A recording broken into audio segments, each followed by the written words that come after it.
क्या आपने कभी सुना है ऐसी राजकुमारी की कहानी जो इतनी भारी थी कि उसके कदमों से जमीन हिल जाती थी, जिसके अपने पिता ने उसके मोटापे के कारण उसे जादुई पंचमहाल में कैद कर दिया, जहां 5 ऐसे रहस्यमयी दरवाजे थे जिन्हें सिर्फ बुद्धि, साहस और सच्चे दिल से ही खोला जा सकता था। क्या होता है जब एक चालाक जादूगर उस महल का राज खोलने की कोशिश करता है और आखिरी दरवाजे के पीछे खजाने के बजाय उसे मिलती है वही मोटी उदास राजकुमारी। और क्या आप जानना चाहेंगे कि ये राजकुमारी कैसे बनी सबसे सुंदर, बहादुर और निडर महिला, जिसके सामने वो सभी राजकुमार गिड़गिड़ाने लगे जिन्होंने कभी उसका मजाक उड़ाया था।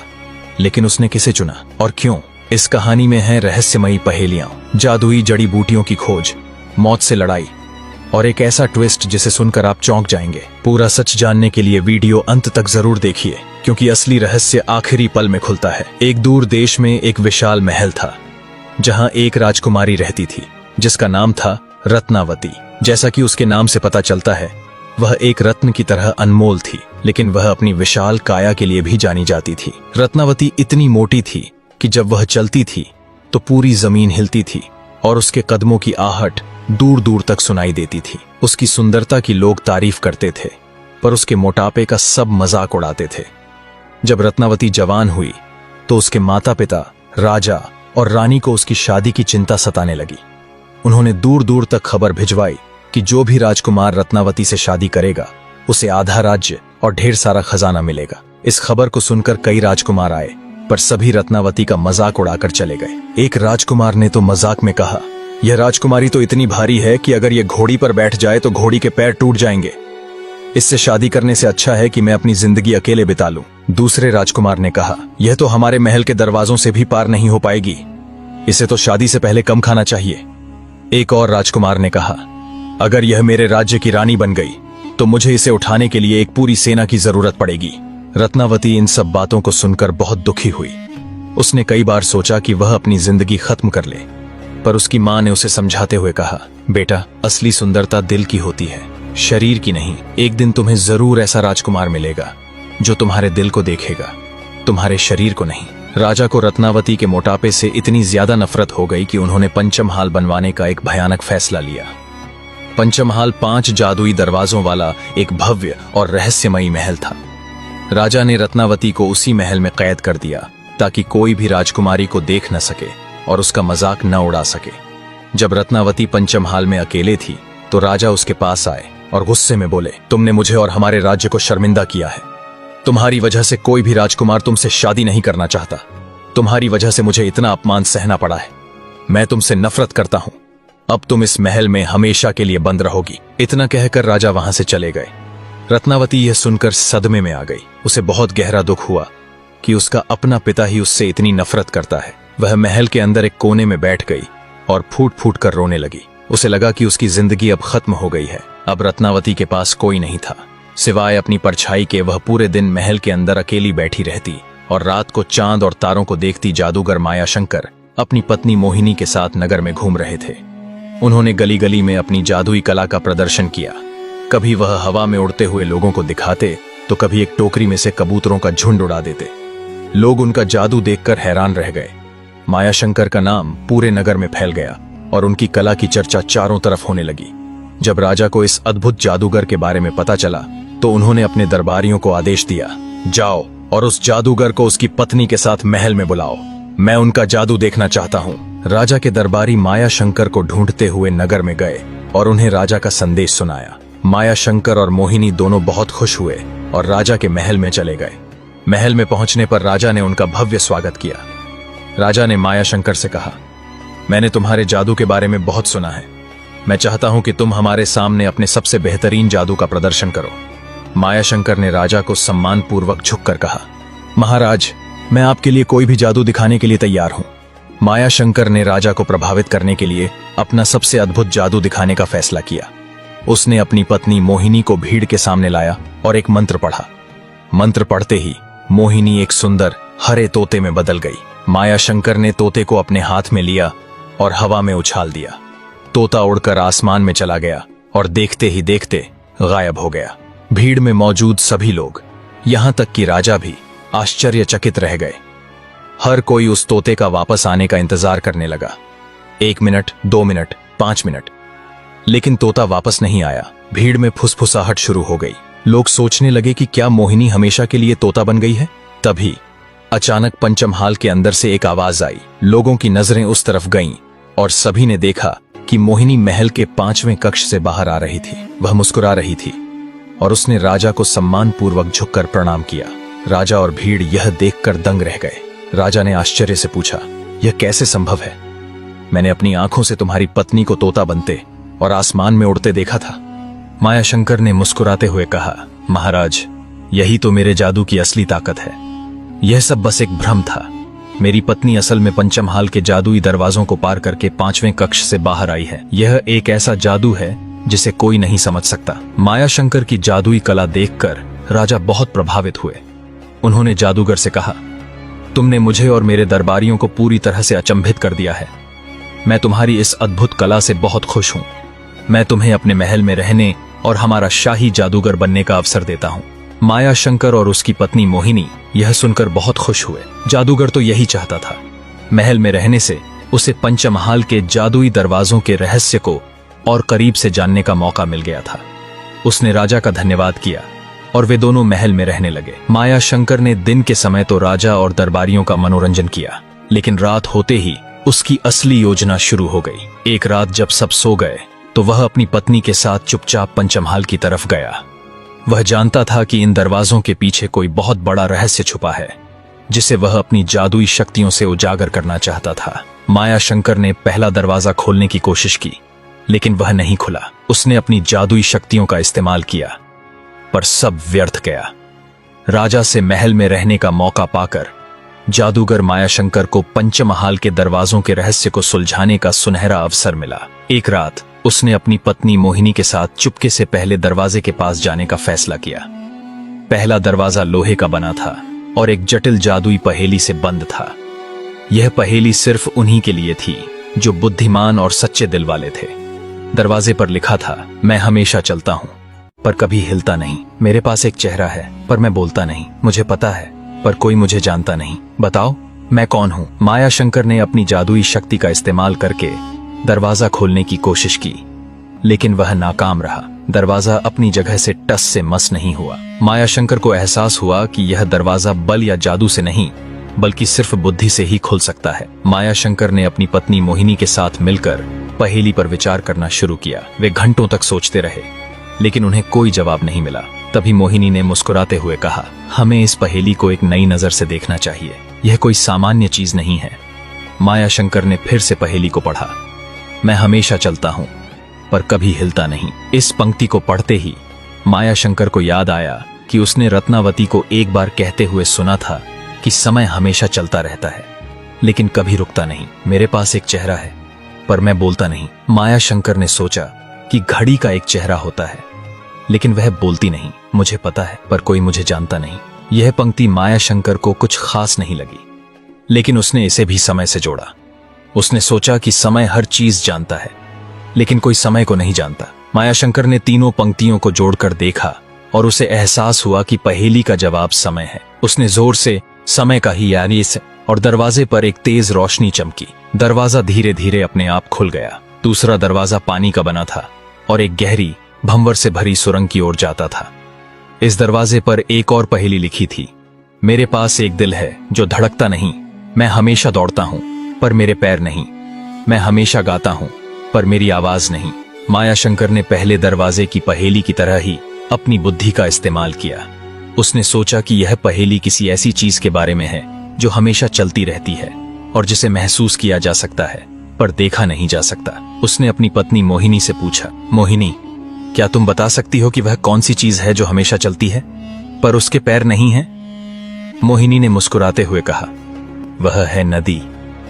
मायाशंकर ने सोचा, नदी का एक दिल होता है जो धड़कता नहीं। वह हमेशा दौड़ती है पर उसके पैर नहीं, और वह हमेशा गाती है पर उसकी आवाज नहीं। यह बिल्कुल सही था। मायाशंकर ने जोर से नदी कहा और दूसरा दरवाजा खुल गया। पानी की सुरंग में एक रास्ता बन गया और वे दोनों सुरक्षित रूप से दूसरे दरवाजे को पार कर गए। तीसरा दरवाजा आग का बना था और एक भयानक आग के गोले से बंद था। दरवाजे पर एक और पहेली लिखी थी, मेरे पास पंख हैं पर मैं उड़ता नहीं। मैं रोता हूं पर मेरी आंखें नहीं। मैं पानी से डरता हूं, पर मैं प्यासा नहीं। मायाशंकर ने इस पहेली को भी ध्यान से पढ़ा। उसे लगा कि यह पहेली किसी ऐसी चीज के बारे में है जो बहुत तेज चलती है, पर उसमें जान नहीं है। उसने सोचा, कौन सी चीज है जिसके पंख होते हैं पर वह उड़ती नहीं? तभी उसे याद आया कि आग की लपटों को पंखों की तरह देखा जा सकता है, पर वह उड़ती नहीं है। मोहिनी ने मायाशंकर को याद दिलाया, जब आग जलती है तो वह आंसू की तरह मोम को पिघलाती है, पर उसकी आंखें नहीं होती। मायाशंकर ने सोचा कि आग पानी से डरती है, पर वह कभी प्यासी नहीं होती। चौथा दरवाजा हवा का बना था और एक अदृश्य पहेली से बंद था। इस दरवाजे का रहस्य यह था कि इसे सिर्फ वही खोल सकता था जिसका दिल पूरी तरह से सच्चा और निस्वार्थ हो। मायाशंकर और मोहिनी ने अपनी जादुई शक्ति और बुद्धिमानी का इस्तेमाल किया, पर दरवाजा नहीं खुला। तभी मायाशंकर ने रत्नावती के बारे में सोचा और उसके प्रति अपनी सच्ची भावनाएं महसूस की। जैसे ही उसने रत्नावती के लिए अच्छे विचार रखे, दरवाजा तुरंत खुल गया। पांचवां दरवाजा पंचमहाल का अंतिम दरवाजा था। यह एक सुनहरा दरवाजा था जिसे सिर्फ वही खोल सकता था जिसने पिछले चारों दरवाजों को अपनी बुद्धि, साहस, निस्वार्थता और प्रेम से खोला हो। मायाशंकर ने जैसे ही चौथे दरवाजे से प्रवेश किया, पांचवां दरवाजा अपने आप खुल गया। अंदर रत्नावती बैठी थी और मायाशंकर ने उसे देखकर अपने मन में चल रहे लालच को खत्म कर दिया। उसने रत्नावती को सम्मान दिया और उसे पंचमहाल से बाहर निकाला। जब मायाशंकर और मोहिनी ने पांचवें दरवाजे को पार किया तो उनकी आंखें चौंधिया गईं। उन्हें उम्मीद थी कि अंदर सोना, हीरे और जवाहरात का एक विशाल खजाना मिलेगा, लेकिन उनकी उम्मीदों के विपरीत वहां कोई खजाना नहीं था। इसके बजाय उन्होंने एक मोटी राजकुमारी को एक कोने में उदास बैठा हुआ देखा। यह रत्नावती थी। मायाशंकर और मोहिनी को बहुत आश्चर्य हुआ। मायाशंकर ने सोचा कि राजा ने अपने राज्य की शर्मिंदगी छिपाने के लिए अपनी बेटी को ही इस पंचमहाल में बंद कर दिया था। मायाशंकर को अपने लालच पर शर्मिंदगी महसूस हुई। उसने रत्नावती को देखा और उसकी आंखों में दया देखी। मायाशंकर ने रत्नावती से कहा, राजकुमारी, आप यहां अकेली क्यों बैठी हैं? आप इतनी सुंदर और बुद्धिमान हैं, आपको इस महल में बंद नहीं होना चाहिए। रत्नावती ने मायाशंकर को अपनी कहानी सुनाई और कैसे उसके पिता ने उसे उसके मोटापे के लिए त्याग दिया था। मायाशंकर और मोहिनी ने रत्नावती को बाहर आने में मदद की और उसे महल के बाहर ले गए। जब मायाशंकर ने पंचमहाल में रत्नावती को देखा तो उसे बहुत दया आई। उसने रत्नावती को महल से बाहर निकाला और कहा, राजकुमारी, मैं जानता हूं कि आप कितनी दुखी हैं। मैं आपकी मदद कर सकता हूं। मायाशंकर ने रत्नावती को एक जादुई मंत्र दिया और उसे तोता बना दिया। रत्नावती एक सुंदर हरे रंग के तोते में बदल गई। मायाशंकर ने तोते से कहा, रत्नावती, अब तुम महेंद्रगढ़ जाओ। वहां का राजा बहुत दयालु और बुद्धिमान है। जब तुम उस राज्य में पहुंचना तो इस मंत्र को फिर से पढ़ लेना। तुम तोते से फिर से एक राजकुमारी बन जाओगी। फिर तुम राजा के पास जाना और उन्हें बताना कि मैंने तुम्हें भेजा है। वह तुम्हें सुंदर होने का रहस्य बताएंगे, मायाशंकर ने कहा। रत्नावती ने तोते के रूप में महेंद्रगढ़ की ओर उड़ान भरी। उसने अपनी नई जिंदगी की शुरुआत की और वह उम्मीद से भरी हुई थी कि शायद महेंद्रगढ़ का राजा उसे उसकी सुंदरता का रहस्य बताएगा। तोता बनकर रत्नावती महेंद्रगढ़ के महल में जा पहुंची। उसने महल के एक ऊंचे पेड़ पर बैठकर जादुई मंत्र पढ़ा और फिर से एक राजकुमारी में बदल गई। उसने राजा से मिलने की अनुमति मांगी और जब वह राजा के सामने आई तो उसने उन्हें बताया कि उसे जादूगर मायाशंकर ने भेजा है। महेंद्रगढ़ के राजा ने रत्नावती को सम्मान के साथ बिठाया। राजा ने उसकी बात सुनी, पर वे खुद बहुत उदास थे।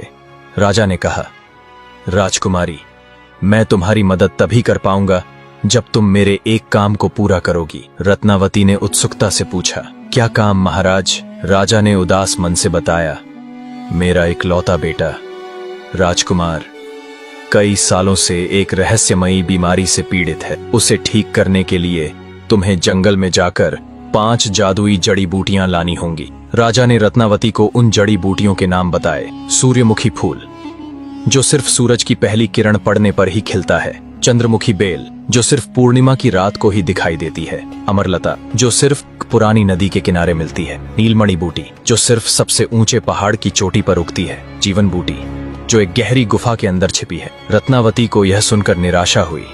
पर उसने हार नहीं मानी। उसने राजा से कहा, महाराज, मैं आपके राजकुमार को ठीक करने के लिए इन 5 जड़ी बूटियों को जरूर लेकर आऊंगी। राजा की बात सुनकर मोटी राजकुमारी रत्नावती पहली खोज के लिए निकल पड़ी।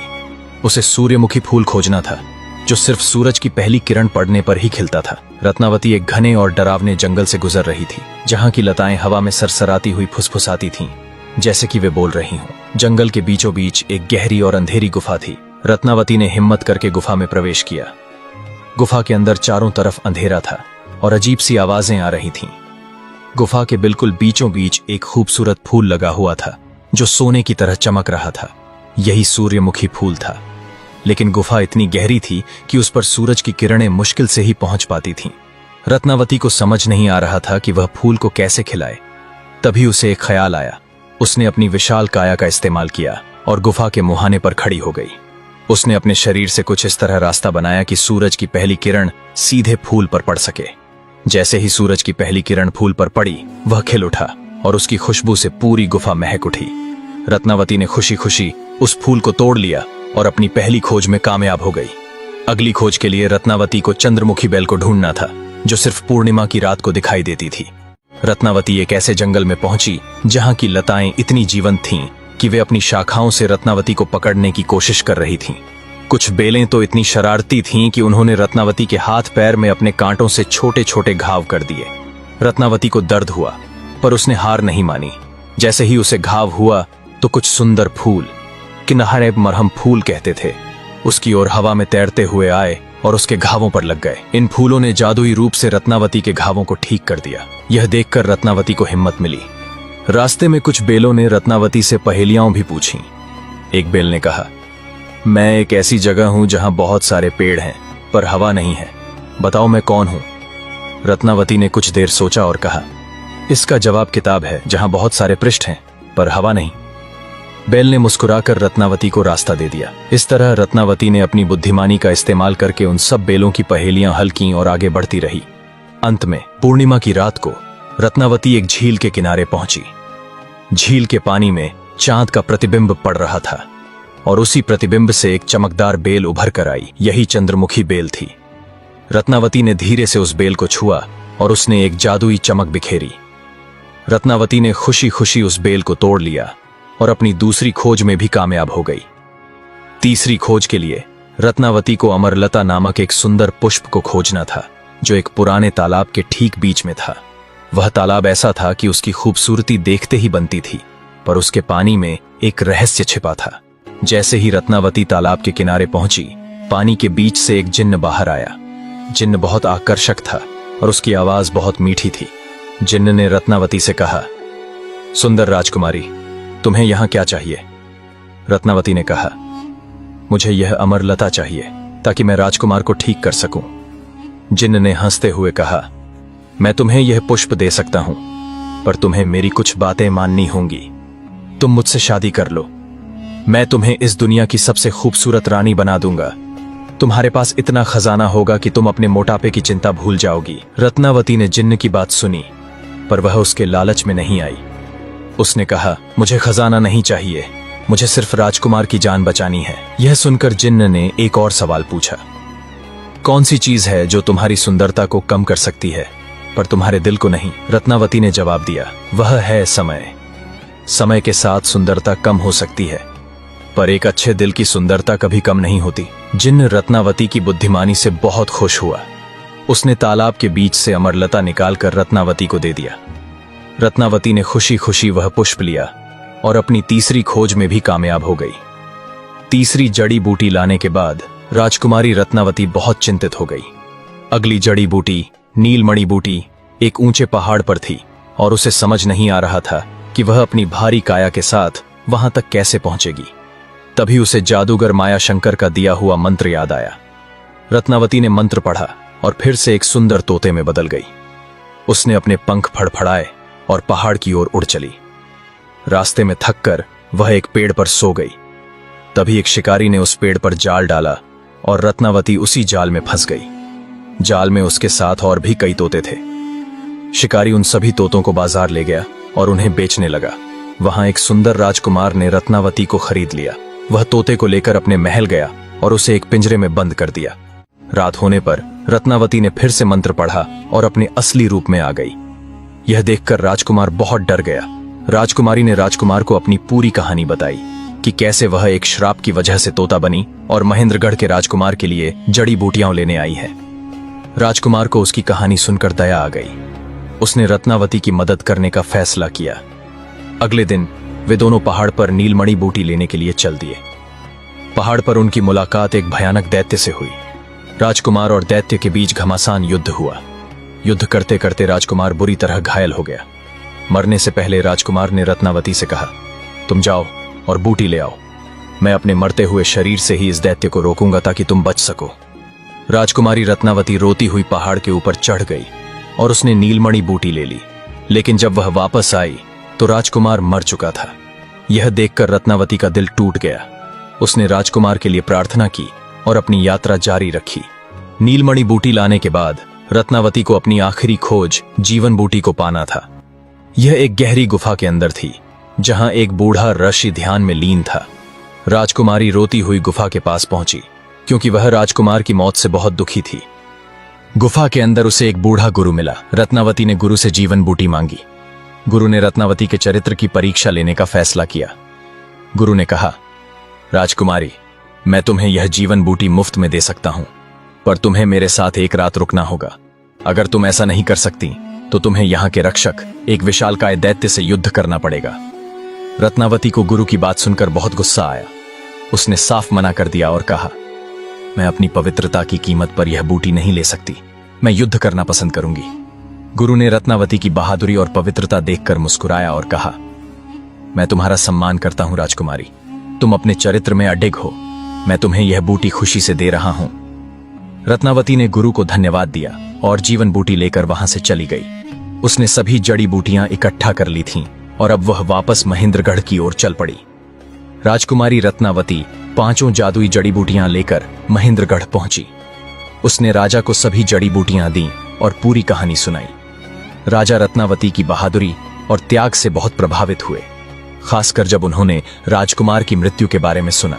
राजा ने तुरंत सभी जड़ी बूटियों को पीसकर एक जादुई काढ़ा बनाया और अपने बीमार बेटे राजकुमार को पिलाया। कुछ ही देर में राजकुमार की आंखें खुलीं और वह पूरी तरह से ठीक हो गया।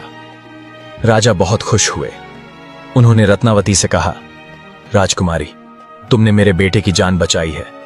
अब मैं तुम्हें तुम्हारी सुंदरता का रहस्य बताऊंगा। राजा ने रत्नावती को एक जादुई जल से भरे तालाब में स्नान करने के लिए कहा। जैसे ही रत्नावती ने उस तालाब में स्नान किया, उसकी त्वचा सोने की तरह चमकने लगी और उसका भारी शरीर एक खूबसूरत और पतले शरीर में बदल गया। वह इतनी सुंदर लग रही थी कि मानो वह स्वर्ग से उतरी हुई कोई अप्सरा हो। जब रत्नावती अपनी नई सुंदरता के साथ अपने महल वापस पहुंची तो द्वारपालों ने उसे अंदर जाने से मना कर दिया। किसी ने भी उसे नहीं पहचाना। रत्नावती ने उन्हें समझाने की बहुत कोशिश की। मैं रत्नावती हूं, आपकी राजकुमारी। लेकिन द्वारपालों ने हंसते हुए कहा, हमारी राजकुमारी तो बहुत मोटी है। तुम तो एक अप्सरा की तरह दिख रही हो। तुम झूठ बोल रही हो। रत्नावती बहुत दुखी हुई, पर उसने हार नहीं मानी। उसने महल के मंत्री से मिलने की कोशिश की। मंत्री ने भी उसे पहचानने से इनकार कर दिया, पर रत्नावती ने अपनी पूरी कहानी सुनाई। रत्नावती ने कहा, क्योंकि मुझे पता है कि पंचमहाल के पहले दरवाजे की पहेली का जवाब समय है, दूसरे का नदी है और तीसरे का आग है। यह सुनकर मंत्री को विश्वास हो गया। उसने तुरंत राजा को बुलाया। राजा भी अपनी बेटी को देखकर चौंक गए। राजकुमारी रत्नावती की वापसी के बाद राजा ने धूमधाम से उसके विवाह का आयोजन किया। रत्नावती की सुंदरता की चर्चा पूरे देश में फैल चुकी थी। वही राजकुमार जिन्होंने कभी उसके मोटापे का मजाक उड़ाया था, अब उसकी सुंदरता से मोहित होकर उससे विवाह करने के लिए आने लगे। रत्नावती ने जब उन राजकुमारों को देखा तो उसे वे दिन याद आ गए जब उन्होंने उसका अपमान किया था। रत्नावती ने मन ही मन सोचा, आज तुम मेरी सुंदरता की तारीफ कर रहे हो, पर कल तुम मेरे मोटापे पर हंसे थे। एक एक करके राजकुमार रत्नावती से मिलने लगे। हर कोई उसकी तारीफ कर रहा था, पर रत्नावती ने सबका उपहास उड़ाया। एक राजकुमार ने कहा, राजकुमारी, आप स्वर्ग से उतरी हुई अप्सरा जैसी लगती हैं। रत्नावती ने हंसते हुए कहा, तुम वही राजकुमार हो ना जिसने कहा था कि मैं इतनी भारी हूं कि मेरे कदमों से जमीन हिलती है। तुम्हारे जैसे डरपोक राजकुमार को एक बहादुर राजकुमारी की जरूरत नहीं है। दूसरे राजकुमार ने कहा, आपकी आंखें इतनी खूबसूरत हैं कि मैं उनमें खो गया हूं। रत्नावती ने कहा, तुम वही हो ना जिसने कहा था कि मैं महल के दरवाजों से भी नहीं निकल पाऊंगी? तुम्हारे जैसे स्वार्थी राजकुमार के लिए मेरे दिल में कोई जगह नहीं है। रत्नावती ने सभी राजकुमारों की कमियां गिनाई और उन्हें महल से भगा दिया। उसने कहा, तुम सब मेरी सुंदरता के पीछे भाग रहे हो। जब मैं मोटी थी तब तुम लोगों ने मेरा साथ छोड़ दिया था। तुम मेरे योग्य नहीं हो। रत्नावती ने उन सभी को यह एहसास दिलाया कि असली सुंदरता बाहरी नहीं बल्कि आंतरिक होती है। रत्नावती ने फिर महेंद्रगढ़ के राजकुमार से शादी की, जिसने उसकी बहादुरी और साहस का सम्मान किया था।